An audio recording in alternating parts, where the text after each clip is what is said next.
আসসালামু আলাইকুম। আজকে আমরা পরিসংখ্যানের 29 নম্বর এমসিকিউটা সমাধান করব। প্রশ্নটি চট্টগ্রাম বোর্ড 2023 সালে এসেছে। প্রশ্ন বলতেছে উপাত্তের সর্বোচ্চ মান 57, পরিসর 37 হলে উপাত্তের সর্বনিম্ন মান কত? এটা বের করার জন্য আমাদের সর্বপ্রথম কাজ পরিসরের সূত্র লিখে নিতে হবে। পরিসর ইকুয়াল টু সর্বোচ্চ মান মাইনাস সর্বনিম্ন মান প্লাস 1। এখন পরিসরে তো মান দেওয়া আছে কত? 37 বসাই দাও। সর্বোচ্চ মানও আছে আমাদের কত? 57 মাইনাস সর্বনিম্ন মান প্লাস 1। এবার কি করব? এই প্লাস 1কে আমরা পক্ষান্তর করে এই পাশে আনি।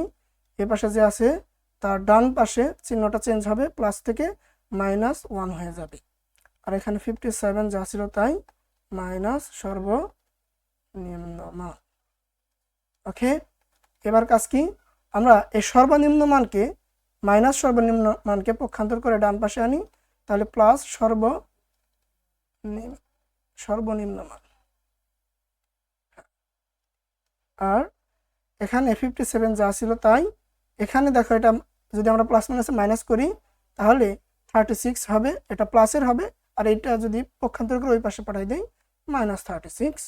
এবার 7 থেকে 6 বাদ দাও, কি হবে? 1, 5 থেকে 3 গেলে 2, তাহলে 21। তাহলে অ্যান্সার কি? ক নাম্বার। আশা করি তোমরা বুঝতে পারছো। তোমরা যদি এরকম এমসিকিউ সমাধান আরও দেখতে চাও, ইউটিউবে আমাদের ফলো করতে পারো। আমাদের খুঁজে পেতে এই ভিডিওর টপে একটা ইউজার নেম দেওয়া আছে @basicscience03, এটা লিখে সার্চ করলে পেয়ে যাবা। ধন্যবাদ, আল্লাহ হাফেজ।